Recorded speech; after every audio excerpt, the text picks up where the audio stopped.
ስነ ጽሁፍ ሲባል ግጥም ብቻ ማለት አይደለም። ስነ ጽሁፍ ሲባል በሆነ ርዕሰ ጉዳይ ማውራት ብቻ ማለት አይደለም። በግጥም መልክ ያውም ደግሞ ጸሎት ማድረግ አይገብድም? ሲጀመር ደብተራ ስድብ አይደለም።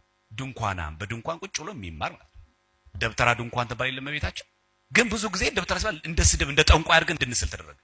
አንድ ነገር ማወቅ አለባችሁ ክርስቲያኖች፣ ብዙዎቻችን ለቤተ ክርስቲያን መጻሕፍት ያለን ዕውቀት በጣም ዝቅተኛ።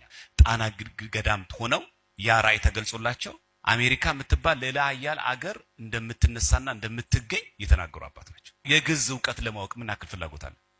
መጽሐፍ እንኳን ስናነብ የግዕዙን የዘላለም እናነበው ሰው ገና አሜሪካ እንደምትገኝ አድርገው የሚጻፉ ናቸው።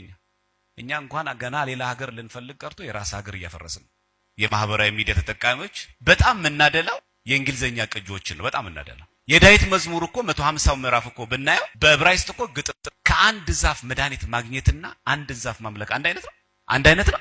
ይለያያል። ከነጭ ባህር ዛፍ የጉንፋን መድኃኒትን ማግኘትና ነጭ ባህር ዛፍን ቅቤ መቀባት ይለያያል። ነጭ ባህር ዛፍ ከሄዶ ግብር መገበር ከእንጨት ጠርቦ ድንጋይ አለዝቦ ጣዖት ማምለክና ከዛፎች ከእጽዋት መድኃኒትን መቀመም ይለያያል።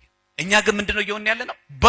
በሙሉ ስራዎቻችን ዱግ አመድ እንዲሆኑ የተደረገን ያለው። በተለይ ደግሞ እንደምታውቁት ከተለያዩ ቤተ እምነቶች የሚመጣ አንዱ ቅሰጣ ይሄ ነው። አብዛኛው ወጣት ለግዕዝ ኔጌቲቭ ነገር እንድናደርግ አረገም። አራተኛ የኛ የራሳችንን ከሌላ ወገን ከመስማት መቆጠብ። ብዙዎቻችን እንደዛ ነው። ስለ ቤተ ክርስቲያን የምናውቀው ከሌላ ሰዎች ነው የምንሰማው፣ ከሶስተኛ ወገን ነው የምንሰማው። ለዛ ነው ማንጸማው። በነገራችን ላይ የአባ ታድሮስ ማላታይን መጽሐፍ በሚያለክ በሚወድበትና በሚሰጠው ክብር ልክ የአባ ጊዮርጊስ ዘጋስጫን ስነ ጽሁፎችን አያቸው። የሆኑ በቃ ገዳማውያን አባቶች እንደዚህ ቁጭ ብሎ እንደዚህ የቸከቸኩት የሆነ መሪጌታ ዝም ብሎ የጻፈው አድርጎ ማሰብ፣ ይሄ ለቤተ ክርስቲያናችን ትልቅ ምሳሌ ነው።